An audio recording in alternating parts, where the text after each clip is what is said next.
I don't know how it feels when the devil scratches a soul. My father says he must have the lightest touch, because no one ever notices his crooked claw leave a stain on something that should belong only to them. They smile their old smiles, crack the same jokes, eat and play and work and laugh just as they used to. But the mark festers inside, growing and feeding like a parasite. By the time anyone notices something is wrong, it's too late.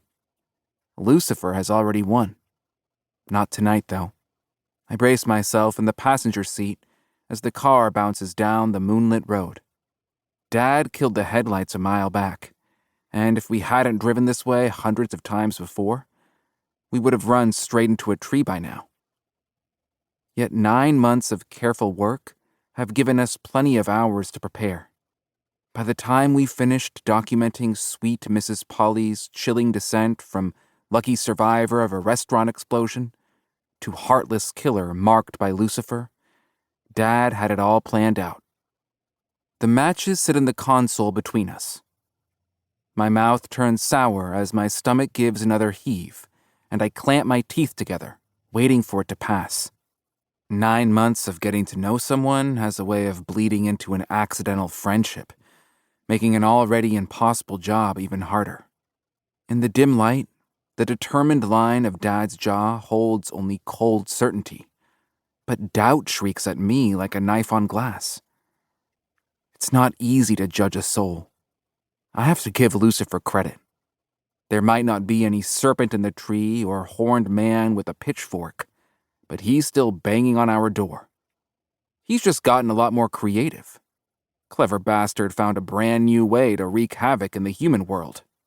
Accidents. The semi-truck bearing down on your car. The train you think you can beat across the tracks. The safety harness that snaps halfway up the mountain. One moment you're in this world, and then, bam! Hello, afterlife. There's a split second, however, when you aren't quite in either. You're right in the middle of the jump, eyes squeezed shut, and both feet in the air, so you never see Lucifer extend a slender finger. It's a delicate scrape, the smallest mark on your soul. And then he sends you back. You're alive, and everyone calls it a miracle. But God had nothing to do with it. It's something much, much worse. Of course, not everyone who survives an accident is marked. Some people really do get lucky, but you can never tell the difference just by looking at them.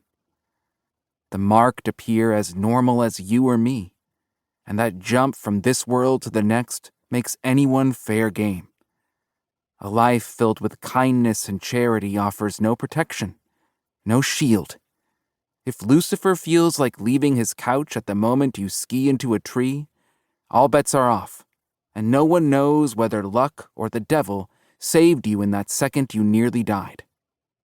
I'm still not certain which saved Mrs. Polly. But Dad is.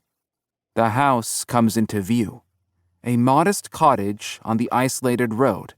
The familiar porch swing motionless in the shadows. Blackness bleeds from sleeping windows, and the single light beside her door offers the only glow in the surrounding darkness. Dad turns off the engine, and silence falls like the thud of a gavel. "Ready, Matthew?" he asks. Not at all. Maybe we should give it more time? I brace against the frown growing on Dad's face, just to be sure.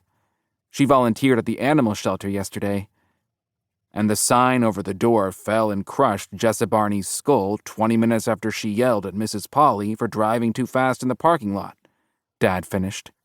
If we had acted sooner, Jessa would still be alive. The chains holding that sign were old. One had already broken, remember? My voice rises, and I fight to steady it. Jessa's family plans to sue the shelter for not fixing it sooner.